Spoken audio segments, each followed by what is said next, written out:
Hello and welcome to Japan Expert Insights and our Business Insights room. Every Thursday, Tim Sullivan and I, Maya Matsuoka, host a discussion looking for insights, developments, and new challenges for the business in Japan. In this podcast, we welcome comments, questions, and opinions, so if you haven't done so yet, join us next time. In the meantime, you can find us at japanexpertinsights.com and our YouTube channel, where we upload all the conversations on Japanese politics, business insights, and the Japan's role in the Indo-Pacific region. Today, we're pleased to welcome Jovan Rebolledo, researcher, innovator, and inventor in the fields of artificial intelligence, robotics, and exponential technologies. This is our fourth session with Jovan, and today we continue the conversation about robotics in Japan. Good morning, Jovan. Hey, good morning, guys. How are you? Good. Fine. Wonderful. Nice. Thanks for coming. No, yeah, thank you for inviting me again. I'm happy to be here. Well, I want to tell you again, Jovan. Yes. This is something I think we talked about in your very, very first guest speaking time here in our room. And I mentioned a movie that I saw when I was a little kid. It was like made in 1954, right? Uh-huh. And it kind of went against the pattern of robots being evil. Okay. It was called Tobor the Great. Okay. Thank you. Uh-huh. And I fell in love with that robot. Like that was the coolest thing. And I was born in 58, so I probably didn't see it till like, I don't know, maybe the early 60s, right? When I was 5 or 6 years old. But it just gave me this like really positive view of robots because it was the first exposure to it, right? Yes. So, and in the movie, he was a sentient being. So, Good. yeah. Nice. So, Nice. That's what everybody hopes. And right? I truly think it's possible. I mean, like, it really depends the AI, how you feed the system. And there are many cases that they turn to be evil. the chatbots and things like that, experiments with Microsoft, etc. But I'm really hopeful. Like, I really think we will nail it and we will understand what happens in the training, that it becomes very biased against people or certain people, etc. So yeah, I think we are on the road of doing that possible. Oh, I feel like I'm living inside a science fiction movie now. When I hear you say that. Yes. Well, that's the present, you know. Not just the future. It's the present. Like, so many things happening. Manufacturing robots, automated, and the self-driving cars, the level of automation they have, and self-driving capabilities, and in space is coming. So I think it's not the future, it's the present. But we are living like in a slow motion, very slow motion. So it's very difficult to grab all the trends and how it's going to be shaping the future. But I think we need to be aware of it and just push forward to keep the good developing and the true values on developing these systems. Yeah, that's it. That's interesting. I did. There's one thing I wanted to mention because Yes. My background's manufacturing. Okay, and Yes. I've been in it since the late 80s. And I was actually a productivity improvement consultant with JMA. And one of the things that struck me when we would do these Kaizen projects is oftentimes the American management would say, automate or do manual. It was like a binary choice, often, not always, but generally speaking, right?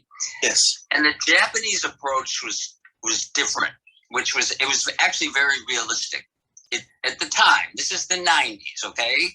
Yes. The Japanese the managers would look at it and say, what do humans do well? What do machines do well? And let's harmonize so the machine and the human are in sync and in harmony. You got that harmony value that kind of creeps in, right? And so it was a very practical, approach. Again, at the time with AI now, there's a lot of things that maybe humans could have done better back then. But because of AI now, AI has made that part, the part they want to focus on. But anyway, I thought that was kind of, different attitudes toward just even automation and robots in general. It's almost an either or quite often in the companies I work with. So just a little cultural, observation. Yeah, thank you for sharing. That's very interesting.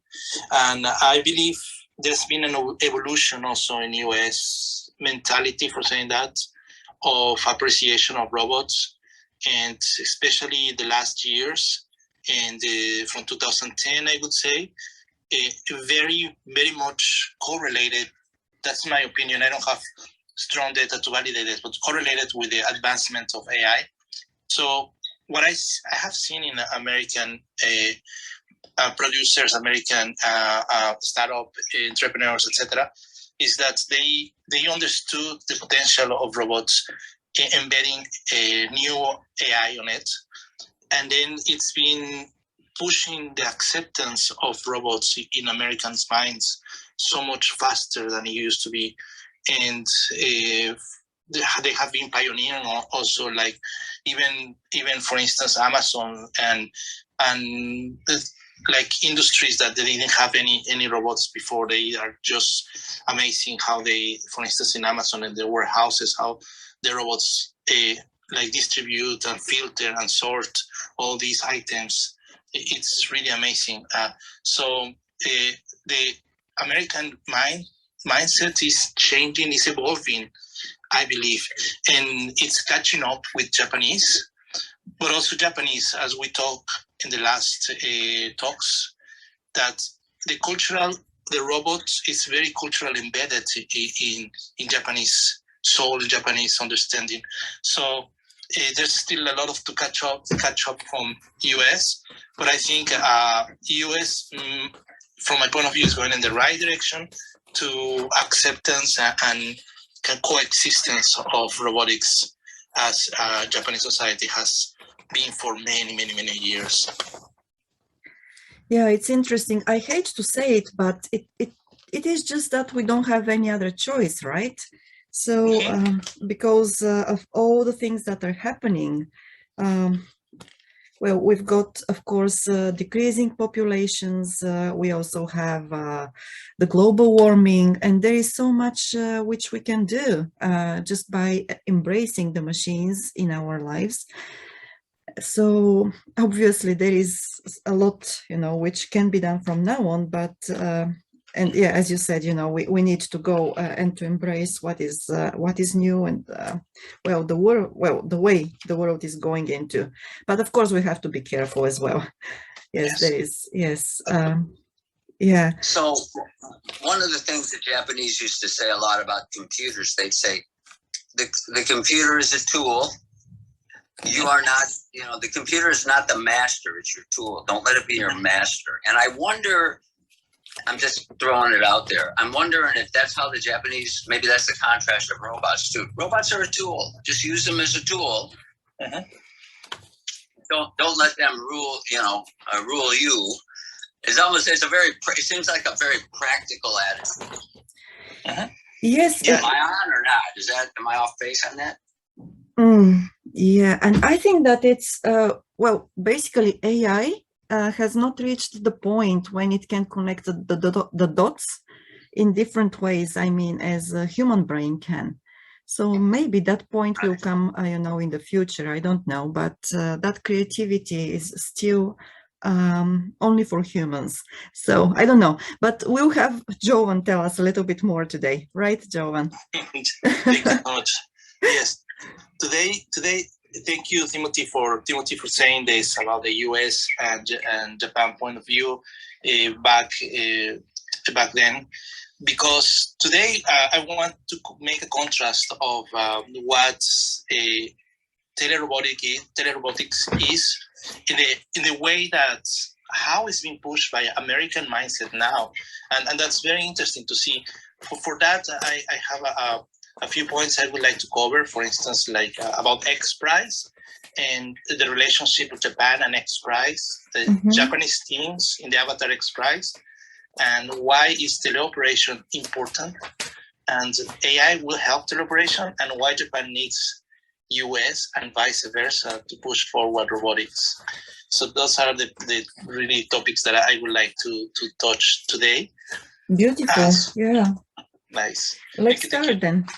Let's start. Okay, yes. Perfect.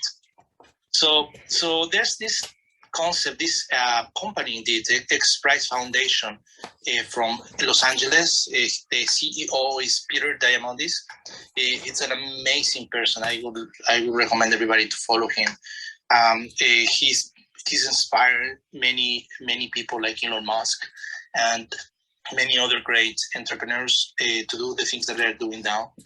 But XPRIZE is a non-profit organization that designs and hosts public competitions intended to encourage and stimulate the development of technology to do breakthroughs in humanity for the benefit of humanity.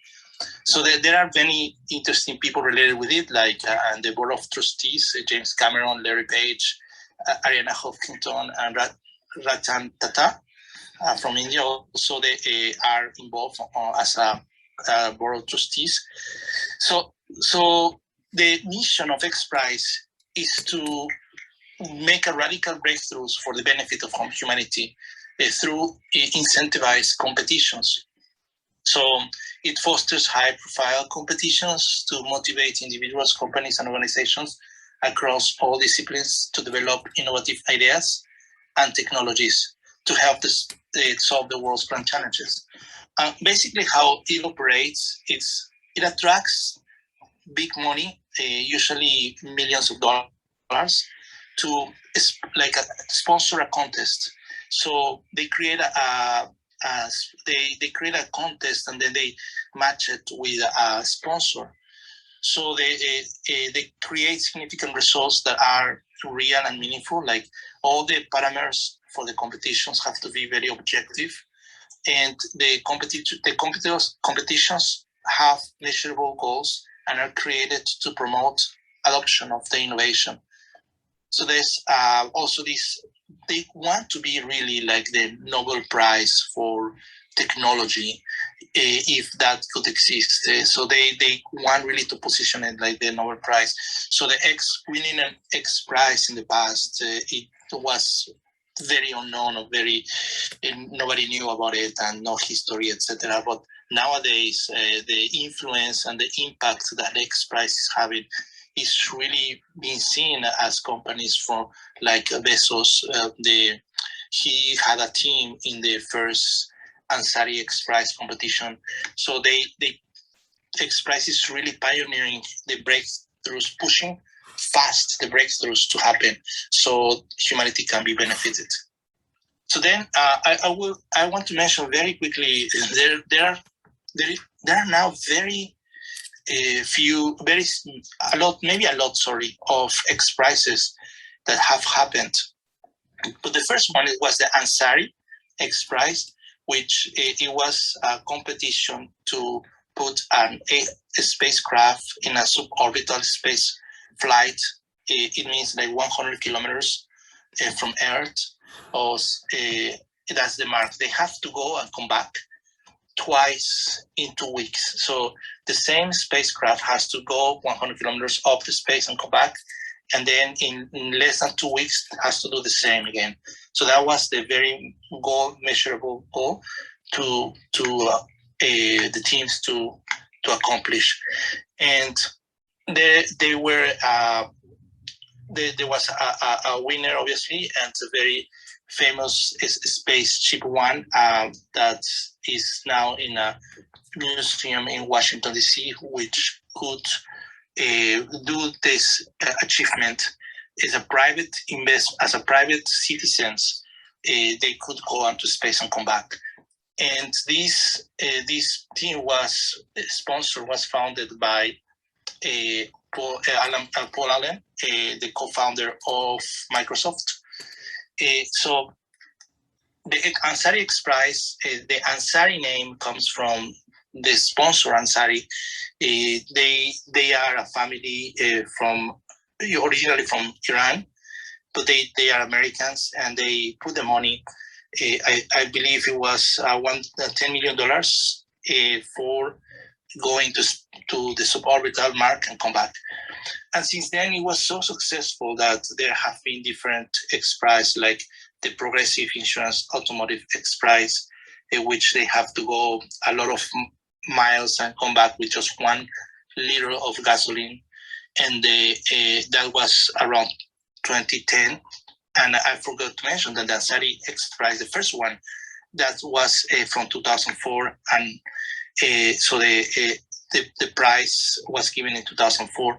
But from 2010, the winners of the Progressive Insurance Automotive X-Prize, so long name, Automotive X-Prize, that's just 1 liter of gasoline, how long you can go and come back. And another is in 2011, the Wendy Smith Oil Cleanup X Challenge. It was to how to gather in the oil spills on the ocean, how to contain and to gather all the oils as fast as possible. And the Northrop Grumman Lunar Lander X Challenge in 2009 was like a co-sponsor with NASA. And the Nokia Sensing X Challenge in 2014. And then in 2015, the Wendy Smith Ocean Health X-Prize.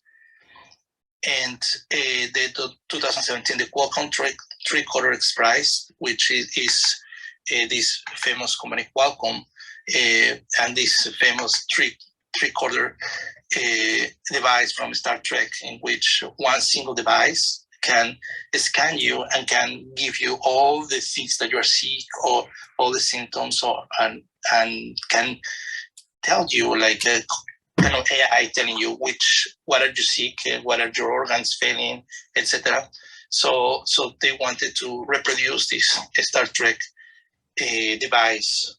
So it finished in 2017, and the very famous and maybe not very graceful finished the Google Lunar X-Prize.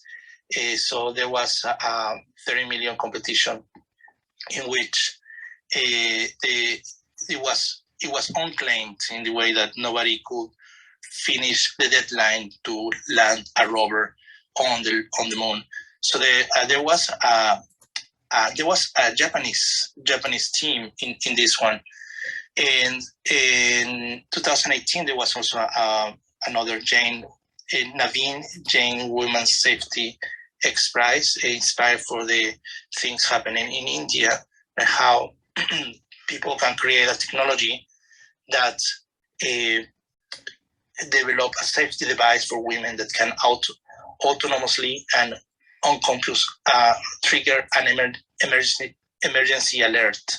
So it means that, for instance, a woman is walking and if she feels in danger, so she activates the device and people can come and help, or she becomes safer in any way. So that's in 2018, there was another with the Water Abundance X-Prize, which is one of my favorites personally, because it's how to produce water.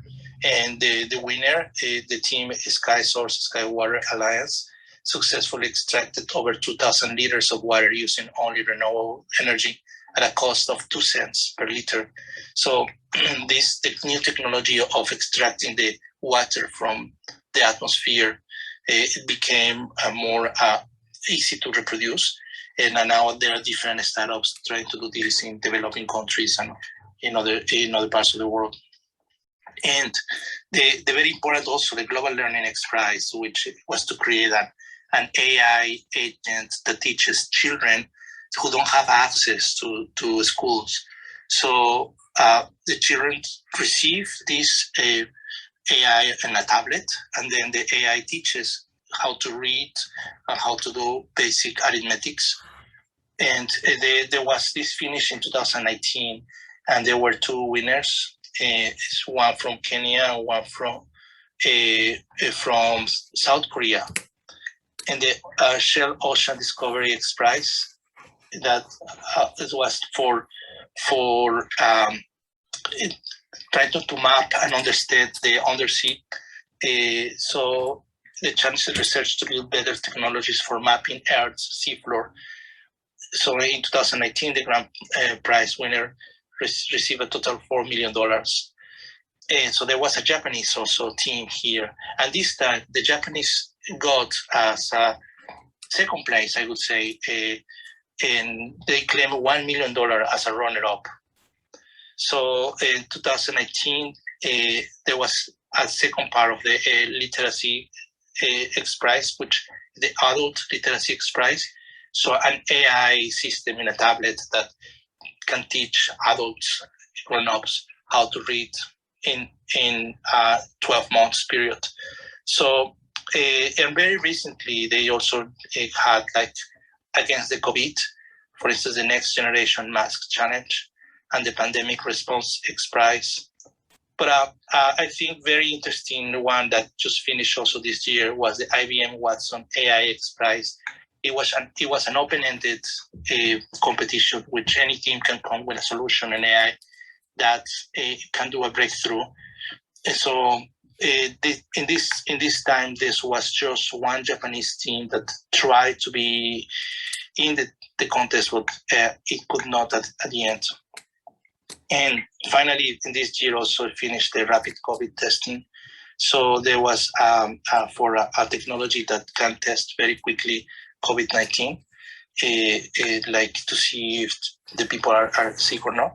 So there have been other canceled contests, like the Archon Genomics XPRIZE was very controversial because they just suddenly canceled with a very strong reason. And there was some validation about why rationale in which the technology of sequencing the DNA is evolving very quickly. So at the time of the contest started, it was very kind of far away what the teams could reach.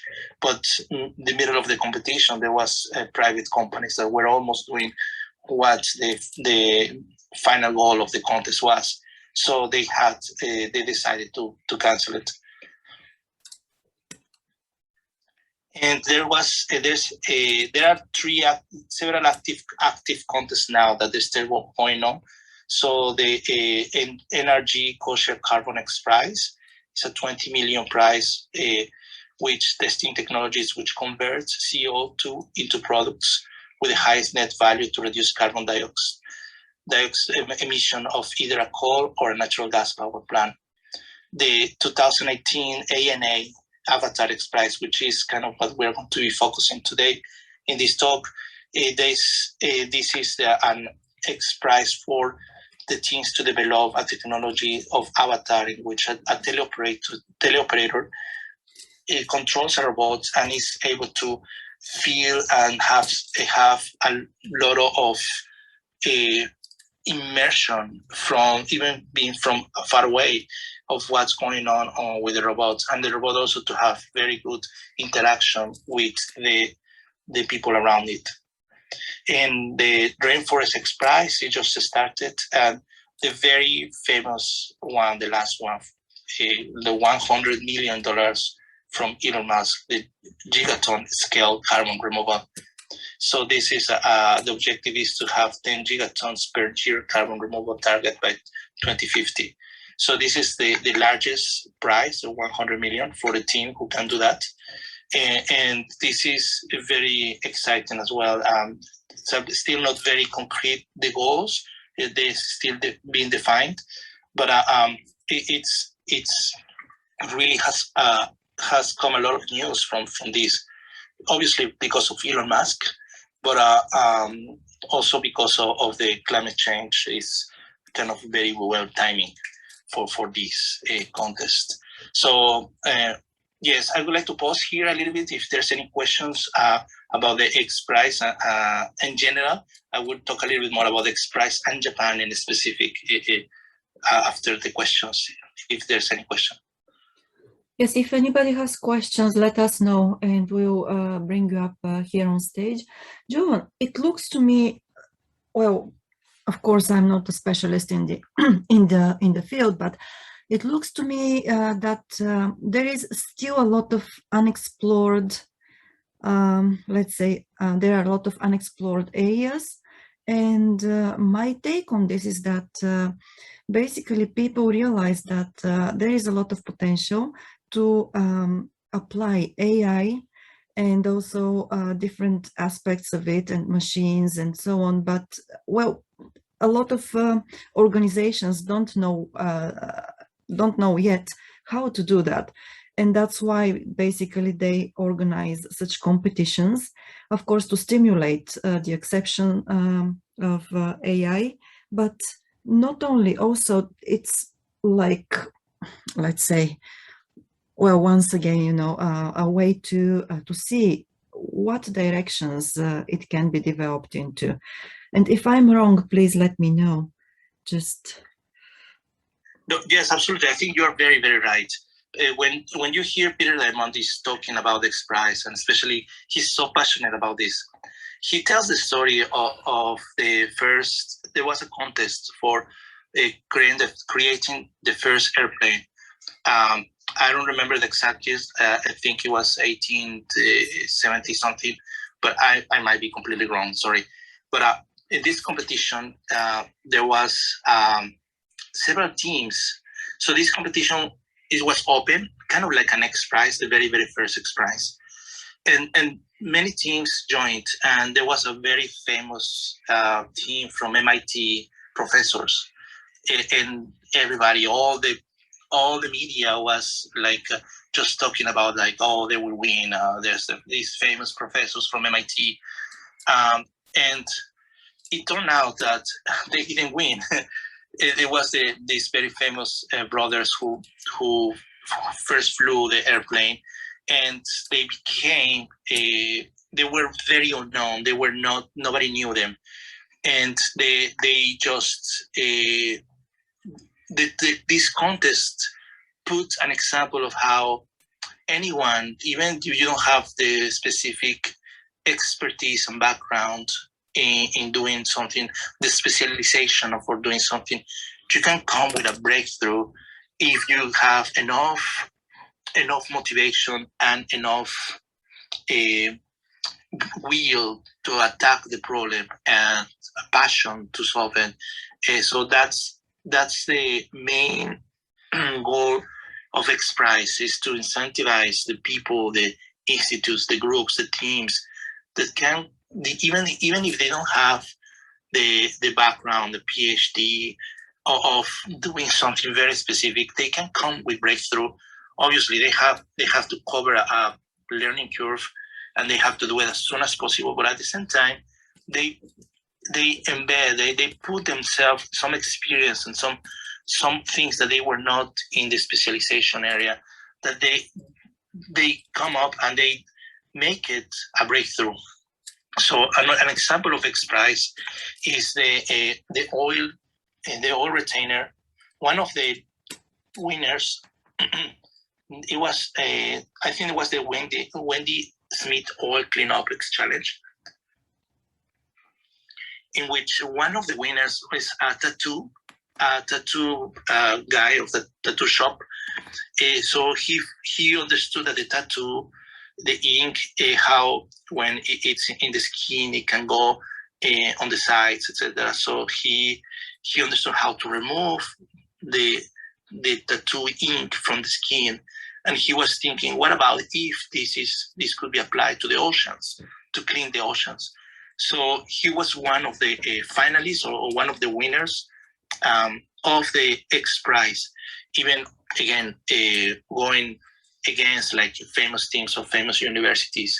So this is the spirit of I would say the pure entrepreneur spirit, to try to solve a problem and come with a solution, even though you don't have years and years of the background. But if you have a sufficient passion and a will to do the breakthrough or to come to the solution, you still can do it. And I think that's kind of the American mentality, the original American mentality, I would say, to solve problems. And the XPRIZE is kind of symbolizes all this. Does it make sense? Yeah, what a great story. And, you know, it underscores the idea that you don't have to have a degree or a title to be a genius or to be extremely smart. So I love that last story you said. You know, it's just, you think, wow, incentivizing innovation. What a concept, yeah. So it's a great story. Thank you. And good morning, Yuka-san. Good morning. Hi, everybody. Good morning. Thank you. You know that you got me hooked on robotics. So, you know, my sort of conscious awareness these days, like, you know, sort of like my antenna on AI and on robotics. So thank you for that. Before I have a question, I have two questions, but I'm going to ask one question first, and then let me ask a second one if you have time later, Maya. So Jovan, by the way, I'm actually glad that, you know, the Tesla stocks, the market cap now is $1 trillion. So Elon Musk definitely have $1 million. So, and he's using that for a good cause, and I'm glad to hear that. Anyway,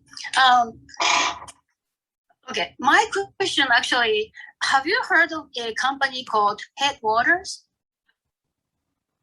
No, I have not. It's a Japanese company? Yes. Actually, they're a very, very small company, which piqued my curiosity. Actually, they did internal components for, you know, the robot Pepper.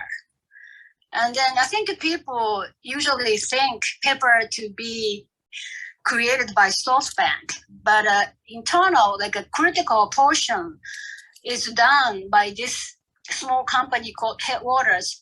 I just noticed because I happened to hear the interview of the CEO, but I'm thinking, it's an interesting company, and it is a public company, but it's, you know, since you didn't know it, meaning it's very like almost invisible company. So my question to you then, you said, you know, Japanese, you know, tend to be like we sort of accept a robotics, but if I can judge this market cap, judge by sort of, you know, the Japanese acceptance of robotics by this market cap, and then again, it's maybe, you know, not related, but the people may not be that sort of, you know, like open-minded about robotics. So I wish you could sort of, you know, like give me, say, no, Yuka, that's not the case. Then the Japanese are really, you know, openly accepting the concept of robotics. That's my first question. Thank you. Thank you, Yuka, so much. Yes, the news of Elon Musk, Tesla, going the second company that gets a $1 trillion valuation. It's amazing. It's really, really good. And also Bezos, when he was coming back, he told a story. He was coming back from space on his own spaceship, the first flight from his company. So when he was coming back, he said that he wants to invest all his money on doing making the climate change, fighting it, and making new solutions for it. So there was a transformation. Seems like, at least what he's telling, not exactly in these words, but there was a transformation of the mindset of Bezos when he was going down from the orbit back to Earth. And also Bill Gates is kind of changing from just curing diseases to fight the climate change. So that's, I think there's a lot of strength / maybe realization, awareness of the importance of doing this. And it's very nice that Elon Musk is investing, is giving away 100 million. It's not an investment at all. It's just a gift, a present to the winner of this carbon removal technology for XPRIZE. And about the headwaters, I didn't remember. I have seen it now that I'm checking the websites. I have seen it before, and I think I talked to the CEO once, if I'm correct. Yeah, it is completely not very well known. I completely agree. And the story of pepper, for instance, it's a little bit complicated. My understanding is that these headwaters, they came with some parts of pepper, but also there's another company, a French company called Aldebaran, which they have a very famous robot now, which most of the robotics researchers, they use it as like an experiment set for doing things from soccer robots or like interaction psychologists, etc. So many applications for this now robots from Aldebaran. So they bought SoftBank bought Aldebaran, and then a couple of years later they came with Pepper. So if you see Pepper and you see now, you can see many similitudes. So similar in the hands and the arms, in the chest. The big difference is in the head. I believe that the head maybe comes with headwaters, which some technology might be coming from it. So maybe it's a combination of it. But what I think about Japanese, it's not that automatically they love robots, but on the other way, it's like, for instance, if you think about Americans trying to generalize, I understand that it's not fair and it's impossible to generalize Americans. But if you could come the closest to generalize Americans on the point of view of robotics in the past, let's say in the 2000 or 2001, for instance, they were afraid of robots. Like they were seeing one, and many bad associations came, or fear or negative emotions. So that's an aspect that doesn't happen with Japanese people.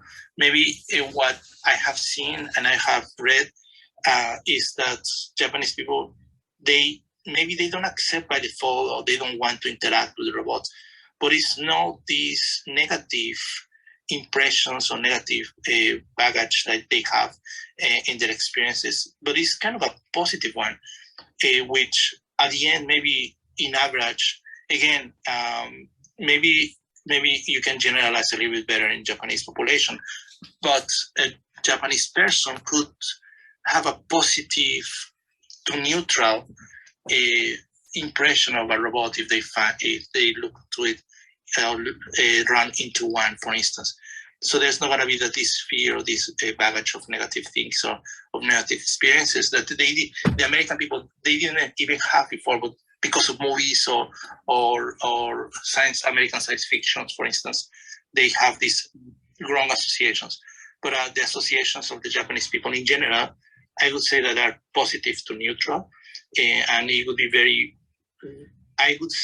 very strange to see a Japanese person having a negative impression or negative attitudes towards a robot.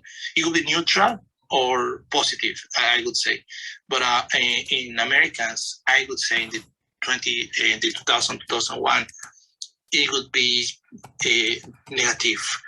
The best of the cases could be neutral. So I think that's the biggest difference as I see it. I wonder if that makes sense. Yeah, thank you. I think Americans are still traumatized by hell. Like you said, it's a movie. And then, I remember the very first room that you had, you talked about like a Japanese anime, what was the English title? Atomic Boy? Yes. Yeah, maybe we should all thank the anime for that, because we have a positive view. But okay, thank you. So you're saying, so the market cap of Headwater does not necessarily mean that like a negative view of a Japanese toward robotics. So I'm glad to hear that. Thank you for clarifying. Yeah, you're welcome. Thank you for the question. And we have Sam here. Hello, Sam. Hey, Yvonne. I just wanted to add, I'm an American, so I can't help myself. I have to jump up here now. I think I definitely agree. I think it's changed a bit, but I also see like this stuff coming out of Boston Dynamics, and I just had this advertisement pushed to me on AP News the other day, and it was for this thing called Spur. I don't know if you know about this, SPUR, and it's like a defense robot. And actually, I guess it ties into your topic today, which is about like telepresence, right? And the remote controlled robot. And it looks like one of those. It looks like one of those dog-shaped kind of robots that Boston Dynamics is famous for. But it has a rifle on top of it, and it's for military use. And so I just want to say that I think there's a pragmatic. There is also something pragmatic about being worried about what robots can be used for, because we're like a half step away. Like, we've got the dog robot that can go all terrain and has a gun on it now. And like, we're just one step away from that having like computer vision in it and somebody automating that and saying like, okay, cool, like just put it in an urban area. And like, now you've got a massacre that's like, who's operating that? Who put it there? Like, I mean, there's huge risks involved in robotics. And I think like Elon Musk is a person who talks a lot about like AI as a risk, right? And so I think still in America, we have this very, like, at least I do, I still have this like, yeah, but watch out kind of mentality about it. Oh, Sam, I'm going to have nightmares now. I didn't even think of that. So thanks a lot for putting those ideas into my head. It's interesting, you know, and Jovan, when I was telling you, you know, my experience in the 90s about, you know, all or nothing or a binary choice, I was dealing mostly with geeky engineers who love technology. Like, I agree with you that the general populace probably has that resistance, and Sam, I think, really articulated it well. But I was dealing with engineers and executives who were almost the opposite. They were like enamored with robots. So there's just to add a little nuance to that. But, you know, I guess robots, like any tool, you know, like a knife, you can use it to cut vegetables or you can use it to, you know, hurt people. So it's just another one of those tools that can be used for good or for not so good, you know. I guess it just comes with the territory. Yes, it's very interesting because I remember that maybe a month ago or a couple of months ago, Tomoko, who is now in the audience, she made a comment on LinkedIn somewhere that, well, there is a difference. Tim, as you said, you know, we can use any tool to either hurt or help people.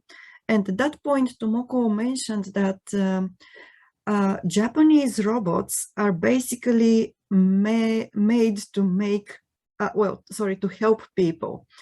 And I believe that it's true, you know, with, well, other cases out of Japan as well, but I haven't heard of any robotics projects here in Japan which are designed for military use. And because I haven't heard of such projects doesn't mean that there are none of them, but it's also interesting because basically what we have seen here, I mean, the projects developed in Japan, they're more, you know, let's say projects which are designed to help labor shortage, also elderly care, and of course companies, you know, production lines and so on. And so at that point, the comment, which I mean, Tomoko's comment, is that it may sound a little bit too far-fetched, but basically robotics in Japan, they have this empathic feature, because they're, I mean, the robots here, they're not made to hurt people. They're made to help. So, and I don't know whether it is 100% the case in Japan, but and I think that the Japanese population perceives robots in this light. So maybe, Yuka, it also comes, to your point, whether, the Japanese are much more open and whether they love robots or not. But I don't know, maybe Jovan, you can just comment on this and tell us what your observations are a little bit more. Yes, thank you. Thank you, Sam, Tim, and Maya for the really interesting comments. And yes, absolutely. When there was this Boston Dynamics dog going outside behind the police in New York City, there was a very famous news. Everybody was so scared of it. Even I think that time the dog didn't have a gun, but it was just walking with the police officers. And I think they put like a uniform kind of the police officer, something like that. And people were so scared. I really think it's very cultural, everything, like what both points from US and Japan. For instance, in US, it's so easy to get a gun. Like you don't have, in some places, you don't have to be, I don't know, maybe not even an ID.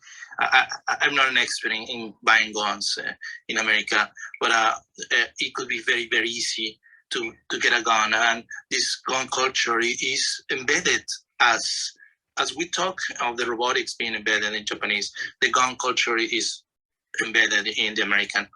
And they're like the #1 country with guns per capita, and the selling guns is an industry, etc., etc. So I think the associations to associate very quickly any technology that could kill, it could happen so much faster in America than in other places, because also this culture of guns is not precisely that people will do it, which eventually they do, but it's at least this precaution and this awareness of the possibilities with the guns. And there was a very famous also video, I think from 2014 or 15, they put a gun in a drone, and then they were flying the drone. It was 2014 or 15. I saw it in Singularity University. So just imagine like 6-7 years ago, having a drone with a gun, of like these guns that fire very fast. So it was shocked to me. Like it was like, oh my goodness, like drones can do that. So that's as you say, Tim, very well. Like the technology is just like a spoon. Like even a spoon could be an instrument for killing somebody.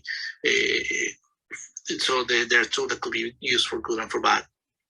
And robots, as I was, I would like to talk at the very end. The wide teleoperation is important, and the applications of teleoperations. One is the future of war, and many people suggest that there are people suggesting that the future of war, the soldiers are not going to be anymore like people. It's going to be teleoperated robots or autonomous robots combination, and so that's something that we need to be aware in the beginning, and also not be fearful in per se about to have right away a fear of it, but to understand it first and to see the possibilities and how why things could evolve, how, and as obviously like the teleoperated robots have other applications. So I would like to really quickly jump to the next subject to finish about the XPRIZE, which is the XPRIZE relationship with Japan. So jump into this subject, there's a very kind of unfortunate story for Japan in the relationship with XPRIZE. And specifically, not XPRIZE, but with Peter Diamandis, which Peter Diamandis is the founder of XPRIZE and the founder of this other company of space tourists.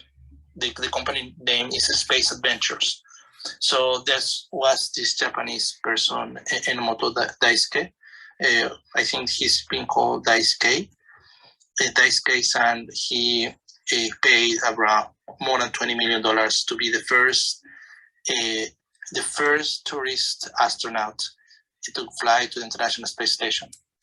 But he had like some kidney stones, seems like, and he the training that he received in Russia, the doctor said that he could not go to space because of this problem. So his flight was canceled, and he got involved with a litigation against Space Adventures because he was not chosen, even though he paid a lot of money. So that was kind of a very unfortunate relationship that started Japanese with Peter Diamandis companies, which in this way was Space Adventures. So it kind of started like in a negative way, this relationship. So that's why the XPRIZE were not successful at all here in Japan. The XPRIZE, they took a long time to people to be aware of it, and I was kind of an advocate and evangelist about the XPRIZE the last from 2014 to 2019. So the first team that came, it was from the Lunar XPRIZE, the Google Lunar XPRIZE. So this team got a lot of attention in Japanese media, but the contest was canceled. so there was no real participation or any winners or semifinalists, not at all, nothing. So, but the second team that participated in the XPRIZE, the Japanese, is Kuroshio from Japan, and they went runner-up in the Shell Ocean Discovery XPRIZE. And they got $1 million as prize. So that's the first Japanese team that wins an XPRIZE contest for saying that even though it was not the first prize, they won some money from XPRIZE. So then the IBM AI XPRIZE, I really wanted many companies, Japanese teams to join it, but there was some kind of bad association with IBM. That's my summary of it. Like why people and team didn't want to participate in the IBM AI XPRIZE. It was because the IBM name was there, and somehow, to be very honest, I still don't clearly understand why there's not a very positive association of IBM in AI. I still wonder why here in Japan. So the IBM AI XPRIZE, they didn't get any team. There was a person who contacted me. He wanted to join, but he didn't present the documents on time, so he could not join the team as a team. So there was very sadly not participation in the AI XPRIZE, which was a very exciting XPRIZE. But then it came ANA Avatar XPRIZE. So ANA, obviously, is a Japanese, I believe, the first Japanese company that sponsors an XPRIZE. And the XPRIZE prize is the $10 million. And then there were many, I would say many compared to almost nothing in the past. Many teams for the Avatar XPRIZE.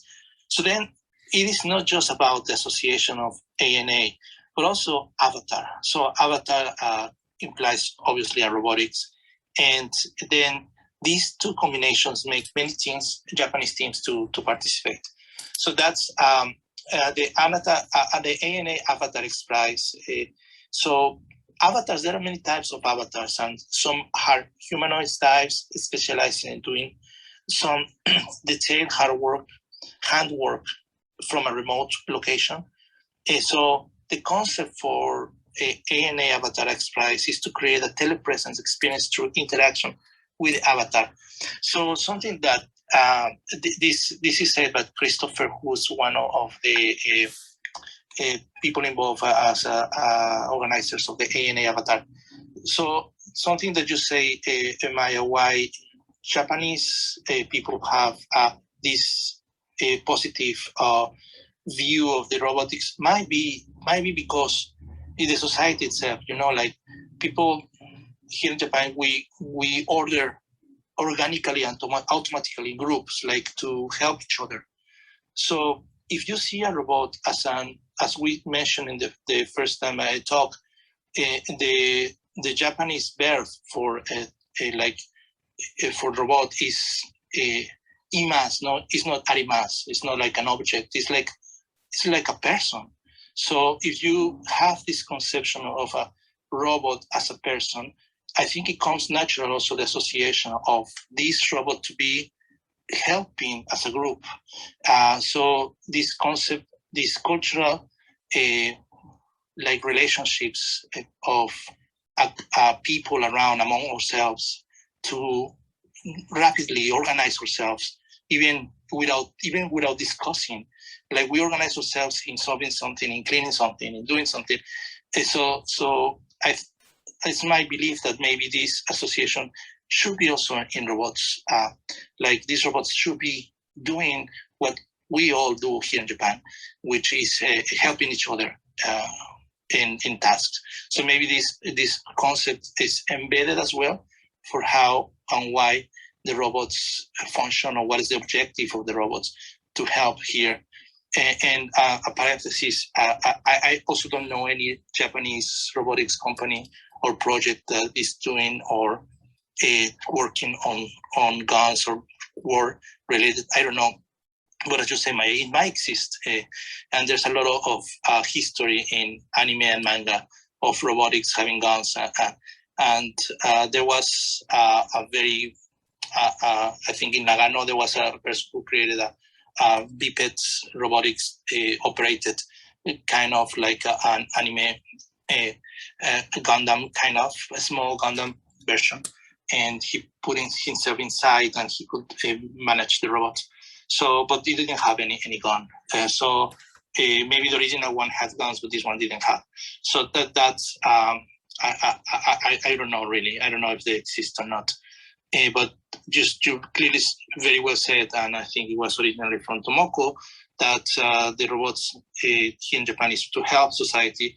And my appreciation is that it's because we all, like people here in Japan, we organize ourselves very quickly to help each other. So I think maybe the same attributes should be in the robot. So that's maybe why the robots should be programmed and should have this objective to help each other, to help people. As a person, as all the concept of robotics is embedded, and as we say in the verb of imas instead of arimas. So this Avatar XPRIZE was ANA Avatar XPRIZE was about the competition to concentrate on human-robotic interaction. And the avatar robots are extensions of humans. So it's important that people interacted with the systems are able to sense the operator's presence and interact with them in a natural way. So what ANA brought to the XPRIZE, as I see it really, is try to bridge this concept of the robots helping the society and the telepresence robots to be able to help in the situation that they were. So it's not just for manufacturing, but also for business, for tourism, for et cetera, for different objectives to help instead of other things. So why ANA? Oh yes, sorry, if anyone wants to say anything. Oh, I just got a message, sorry to interrupt, from Tomoko. So, and she says the biggest difference between US and Japanese robotics would be self-sacrifice. So that the US robots are on the offensive side, while the Japanese robots are on the supportive side. So they're here to support us. Just very interesting point of view. Yeah, I can see it. Yeah, I think I don't want to say that generalize the Americans, because it's really, really difficult to generalize Americans. Definitely. But, probably that's, the perception and what we get from the popular culture. And when I say popular culture, it's the movies mostly, and anime, and yeah. Yeah, I see. I can see the point for sure. So thank you, Tomoko. It's very interesting. Thank you. Yes, but it's also interesting that basically the Japanese robotic researchers and also developers, they needed a Japanese company to get involved in the XPRIZE. And it doesn't surprise me, because once you have a Japanese company and a company which has the credibility of an ANA, so it suddenly, wins the trust of the people here, the developers, the researchers, and so on.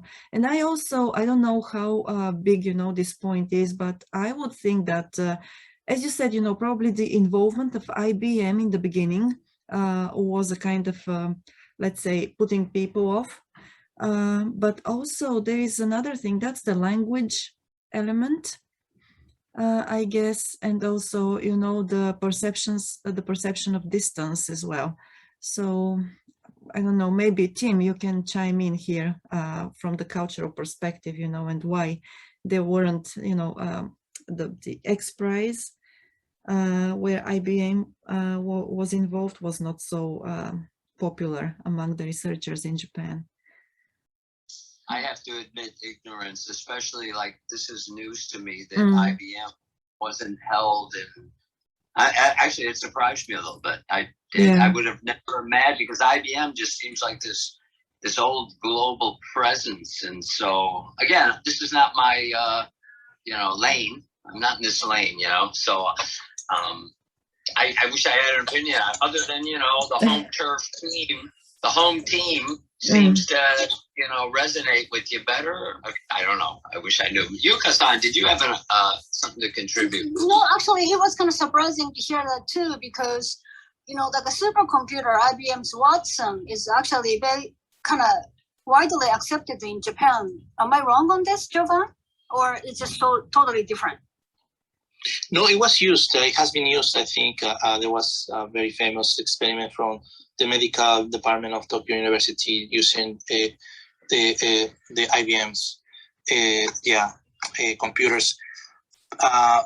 So I think what I got the feedback from the people who really were interested in the AI XPRIZE, but then they say, oh, but why IBM is involved? So they got some kind of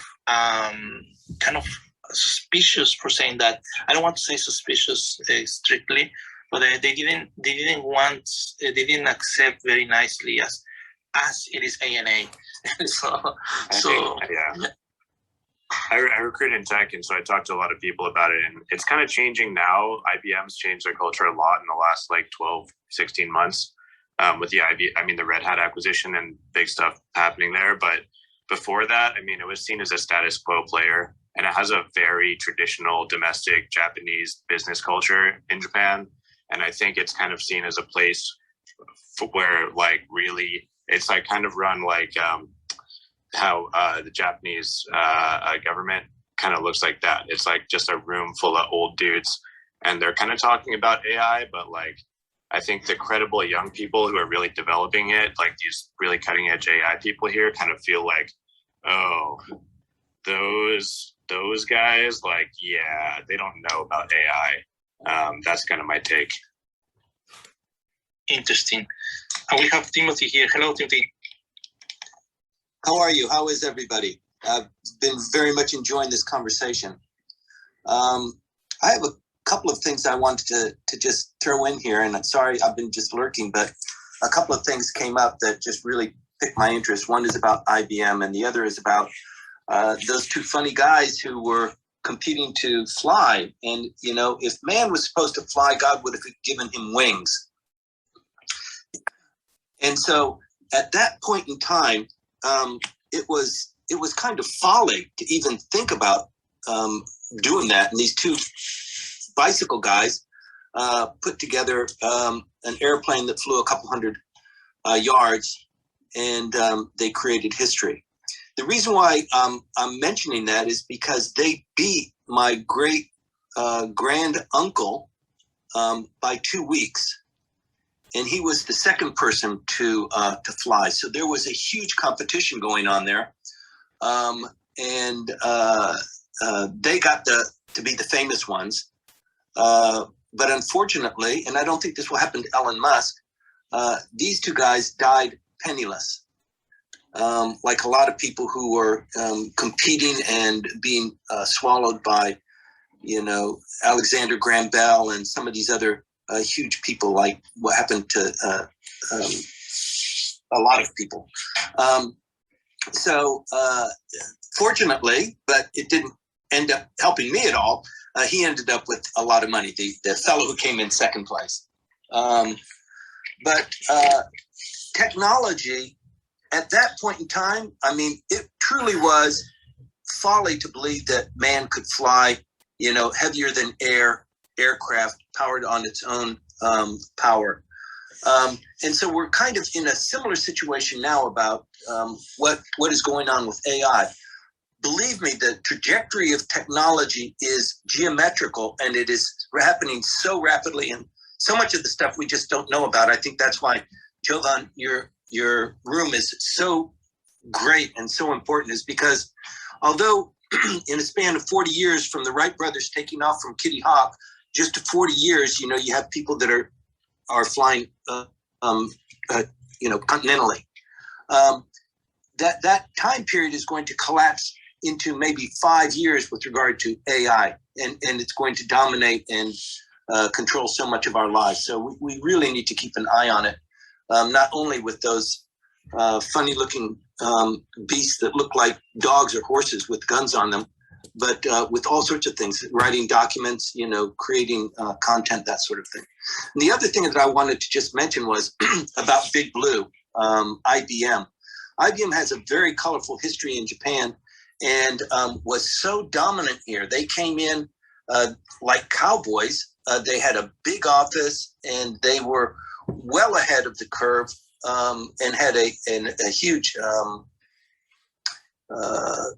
technical advantage, years ahead of what was going on in Japan. Unfortunately, which happens in a lot of companies, it became so fractious at the corporate level. The Japanese staff were fighting with the cowboys, and the cowboys were here for 3 or 4 years, and then they'd move on. And eventually these factions became so powerful that they had to close IBM and create another IBM, and they poured all the Japanese into the other IBM, and the foreigners stayed in IBM worldwide. But it's a huge story, and I think there's a lot of recriminations still with that about not just IBM in particular, but all these cowboys, kind of generally speaking. That's why we have a lot of hard times in some of these things, because there is history with people muscling into the market and kind of throwing their weight around. I've talked way too much, and I hope it's somewhat relevant to the conversation, but those are the two things that immediately hit me. Thanks. Great. Well, thanks for that background, Timothy. That was really helpful. That's helpful, yes. Thank you very much for letting us know about that, because I guess that there aren't many people who are aware of that history. Thank you, everybody. Thank you. Thanks, guys. Thank you for coming and staying with us today. We will be on air next week on Thursday at 8 a.m. Japan time again, so join us. Until then, you can find us at japanexpertinsights.com and our YouTube channel, where we upload all the conversations on Japanese politics, business insights, and the role of Japan in the Indo-Pacific region. If you want to stay informed about our upcoming events, you can follow us on Clubhouse, LinkedIn, Twitter, and Facebook. Again, we're looking forward to your joining us next week. Until then, stay well and make the best of the day. See you.